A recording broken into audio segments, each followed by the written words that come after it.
We're gonna get into the Africana psychology. I just wanted to get your thoughts on the Africana psychology in your own words. What is it? Oh, in my own words, just breaking down the mind so that it can thrive in a black way. Like I Okay. think we throw around terms like even if just saying black, like that has been supposedly the most derogatory thing. Mm-hmm. Like when I came coming from Israel to America, Mm-hmm. and my nickname once I was around the gang and stuff was Blackie. I'm just like shit. All right, That's my name yeah, then. but I'm not looking at it like I'm darker than everybody. Right, So right, that's the like I'm not black. What's up, black? I'm like right, shit. That's a cool ass name. I'm right, not thinking about it like that until right. later. I learned like you didn't mean it like that. That's crazy. Mm-hmm. Why would you think that black is associated with something derogatory or something bad? Right. And so now Africana psychology to me is just showing a level of connecting you back to your roots and in the most sacred parts of your mind, the most intimate parts of your mind that you don't share with nobody, so Mm-hmm. that you can truly understand not just where you came from, because history is important, Uh-huh. but just also understanding the power that you have to move in this world. And I don't even want to just be loose with power. Just understanding, all right, me as a black person, this is all I'm equipped with every day. And if I understand that, then how can I be upset at somebody making this move? How can I be upset at why would I put weave in my daughter's head just because? You know what I mean? Because it's like now her beauty representation ain't based off of me just putting weave in her head. Her Mm-hmm. beauty representation is off the fact that I can braid her hair. I can grow her hair. Yeah. Her hair is people killing for it anyway. Yeah. So it's like just understanding what your melanin is worth Mm-hmm. on the most intimate, basic level. That when you love somebody, you ain't got to look outside of this skin. You ain't threatened by this skin tone. Yep. You ain't. There's nothing in opposition when you meet this skin tone. You more open to it. Exactly. Yeah, I like how you broke that down.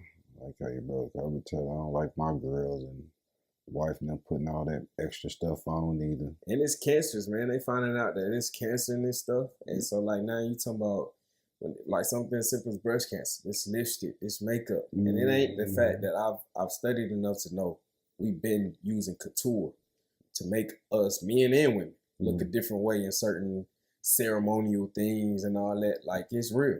But there's some natural stuff out here that ain't gonna cause you cancer later on when you look back at it. Yeah, And whether exactly. you want to look pretty for 30, 50, 60 years, or you rather be healthy for 100 and something plus. Exactly. Because I, I think the biggest thing is I always tell women, especially my sisters, like growing up watching them, I'm like J. Cole had a line. He said, "You putting the makeup on to get yourself to find a man that'll kill for you. So you killing yourself to find a man that'll kill for you. Where the hell does that make sense at? Makes sense. Yeah. Where that makes sense at? And Mm. I ain't never saying they gotta be these other women out here, but going to school with white women, I used to watch them just get ready to go to a thing. Man, they get fly in their own way, Yeah. and they out. And they And are. whatever they are in that time, that's just who they are. That's who they are. Yeah. Ain't nothing they got to do, and I ain't for all of them because we know it's some white women that's gonna get done up. Right. But for the most part, they walk this earth differently, and I just be trying to get, especially with psychology, to show us we got to ask ourselves what made us think we can't walk this earth in our regular skin. And regular, yeah, with all the other extra stuff on You it. feel me? Yeah. Regardless if it's a protective style and all of this stuff. But the thing about it is, most women, I kind of think they say they do it to, you know, beautify themselves or for other women because they say women when come into parties or wherever they at, they look at each other. You know what I'm saying? So they dial themselves up to go against other dials, I guess. You know what I'm saying? So, but you ask a man, do you like the eyelashes? 90% of them say no. No. Do you like the weave? 90% of them say no. Do you like all the base on the face? 90% of them say no. So why are y'all doing it? And the men say they like you in your natural skin. I don't understand that.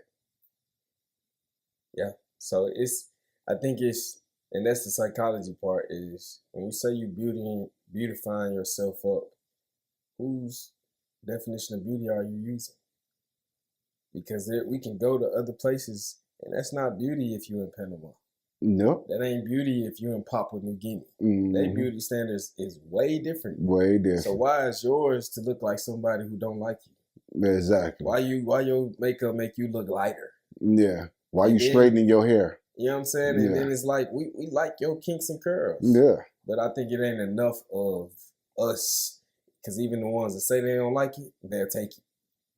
And they'll take it because I got a dime piece. She bad. She this, she that. And it's like, nah, bro. Psychologically, you don't understand how damaging that is. Yeah. When you about to raise a little girl, she got to look up, and now she trying to put on mommy's makeup because mommy do that. Because mommy dress up like a clown every day. You feel me? So now, what if she poke her eye out? What if all these things happen? And so that's why I like the psychology and security, all that tied together, because you want to be proactive. But if you got everybody else's standards of as to how you should live, and you don't have one that's actually appropriate for your skin tone, man, we screwed. Yeah, you're right.